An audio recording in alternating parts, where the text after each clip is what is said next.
ඇත්තටම මේ මම හිතන්නේ අද මේ අවස්ථාව මම දකින්නේ තමත් විශේෂ අවස්ථාවක් හැටියට පිරිපහදු ක්‍රීඩා සමාජයේ විශ්‍රාමික උපහාරකුත් සිද්ධ කරනවා ක්‍රීඩා සමාජයේ කට්ටියට. ඒ වගේම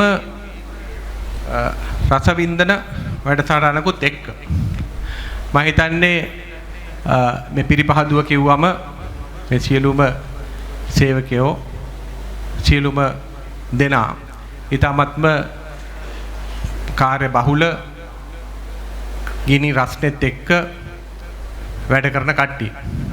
ඉතින් ඒ කට්ටිය මේ වගේ අවස්ථාවක් ලබා ගන්න එක මම හිතන්නේ ඊටමත්ම වැදගත් අවස්ථාවක්. අද මේ අවස්ථාවට සම්බන්ධ වෙන්න හිතුවේම මේ අවස්ථාවේ තියෙන වැදගත්කම හින්දා. ඒ වගේම මේ ගිනි ගොඩක් අස්සේ වැඩ කරන කණ්ඩායමක් හැටියට මේක අපිටත් පොඩි මානසික නිදහසක් දැනෙන මොහොතක්. ඉතින් ඒ අවස්ථාව සංවිධානය කරපු පිරිපහදු ක්‍රීඩා සමාජයේ සියලුම නිලධාර මහත්මීන්ට ප්‍රතිපෙන් ස්තුතිවන්ත වෙන්න ඕන. 1969 හදපු පිරිපහදුව මම හිතන්නේ පිරිපහදු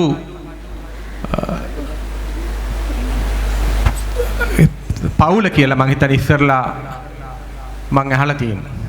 ඉතින් බොහෝම එකමුතුකමෙන් තමන්ගේ රාජකාරී කොටස කරමින් තමන්ගේ රටට සේවය කරමින් ඒ වගේම අනිකුත් ක්‍රීඩා කරමින් රස විඳිමින් පවුලක් හැටියට සමන්ගේ රාජකාරී කරන ගමන් ලස්සන ජීවිතයක් ගත කරපු කණ්ඩායමක් සහ එහෙම ඉතිහාසයක් අපිට තිබුණා.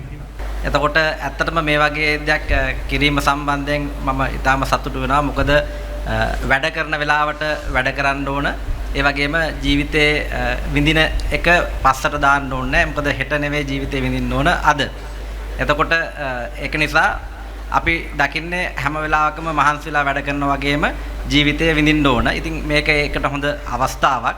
ඒ වගේම සභාපතිතුමා කිව්වා වගේම අපි හිතන එකක් තමයි මේ පිරිපහදුව කියන්නේ අපේ රටේ ඊටාම වැදගත් ස්ථානයක්.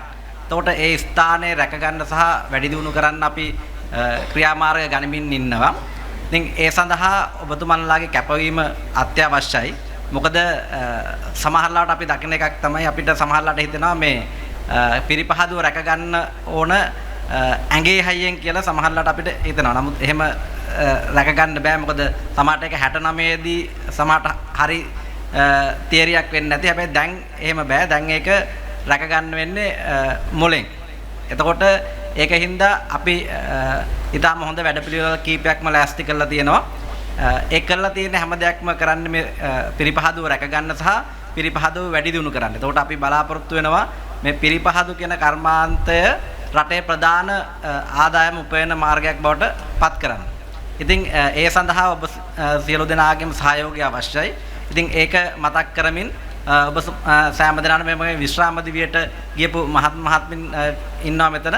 ඔවුන්ටත් සුබ විශ්‍රාම දිවියක්. ඒ වගේම සතුටින් මේ විශ්‍රාම දිවිය ගත කරන්නත් ඒ වගේම ඒක ජීවිතයේ තවත් ආරම්භයක් බවට පත් කරගන්නත් හැකියාව පතමින් මන්